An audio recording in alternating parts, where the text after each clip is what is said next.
di ba pinag-usapan natin, bigas pa lang yon. So marami pa tayong problema sa other kinds of food, vegetables and so on. Ito yung nakakatawa. Kasama dun sa nationwide hunger ang ating mismong mga magsasaka. Yes. So, we see the irony in that. Yung gumagawa ng ating pagkain, sila din po ang ginugutom. So, anong ibig sabihin nito? Nag-fail yung ating government policies if they exist. At pangalawa, hindi ito na-address. Sinasabi nila, ina-address nila ang ating inflation. And yes, in a way they do that, pero nakakalimutan nila na food-driven po ang inflation natin. So in the end, it still requires government intervention dito sa supply and logistics system. And they're not doing that. So that ngayon, actually lumalaki yung dami ng mga taong ginugutom. And Claro. wala nang discrimination, di ba? Whether you're in the city, na doon cities kasi doon mahal talaga yung pagkain dahil sa costs of production along the way. Pero dun kung mismo pating mga magsasaka natin ay ginugutom, then something is very wrong and something is not being done. Claro. Attorney Trixie, I'll turn you over to Ma'am Lorraine para sa interaction. Thank you so much doon sa PedeaLeaks na scandal involving the President. Attorney Trixie, and I actually don't know where to start. No? This is so heartbreaking. It's very heartbreaking and it's enraging. No? Especially in the face of so much corruption, no? Government corruption. We see it very clearly. Just recently, hundreds of millions for a loan better again. No? Highly impossible, statistically impossible, and yet with great impunity, they steal from the people. Yes. Ang lalaki na nga ng mga tiyan. No? Yes. And so, Attorney, I'll tie it up with the mental condition of this president. He's not up to it, in my opinion, no? Because this is a very complicated problem. And you need political will. I saw it with PRRD. Nakipag-away yan sa, natakot sila and they released, the rice supply. No? So, what are we to do with this president? Yes, Attorney Trixie.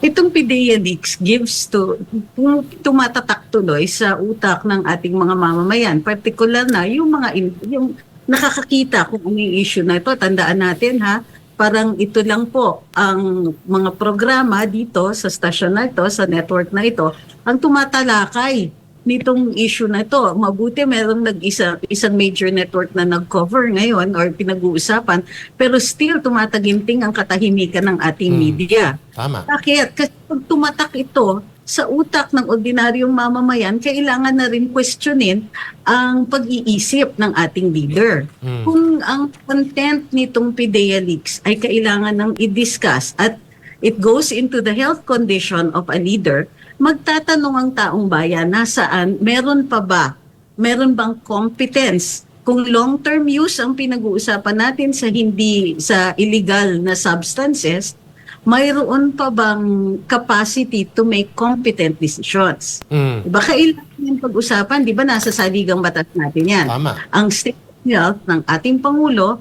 ay kailangan transparent at all times. So kung umabot dun sa punto na tatalakayin na yung contents ng PedeaLeaks, kailangan na rin talakayin itong issue of competence of leadership.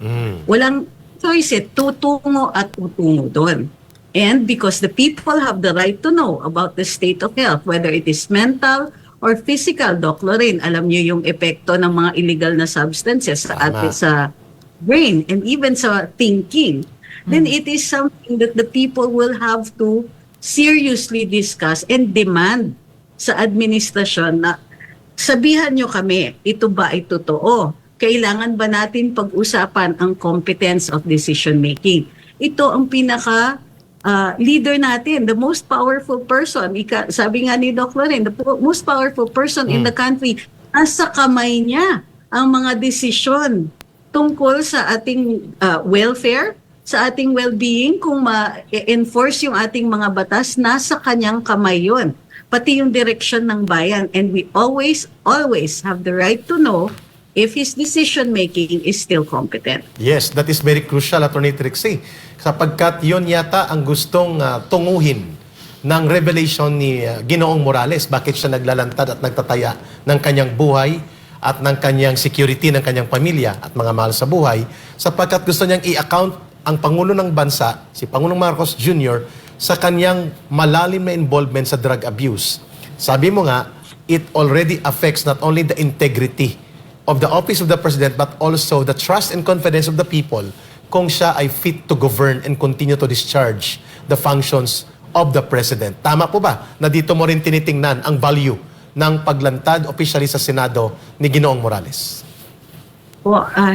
So, di ba, you're talking about di ba, yung integrity.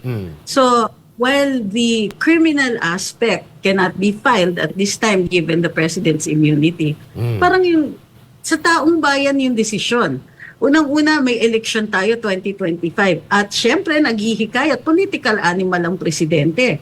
He will, of course, iisipin ng taong bayan, tatatak din dapat sa utak ng taong bayan is, maaari ba natin ipapagkatiwala sa taong ito na may involvement sa mga activities na hindi legal na mamili ng mga other leaders natin, mga local leaders ng ating mga legislators na siya po ang magsusulong ng kandidatura nitong mga ito. So this is, for us, this is an issue na magiging not just a campaign or electoral issue, pero an issue on the leadership and continuing leadership ng ating mga mamamayan, ng ating bayan. Klaro.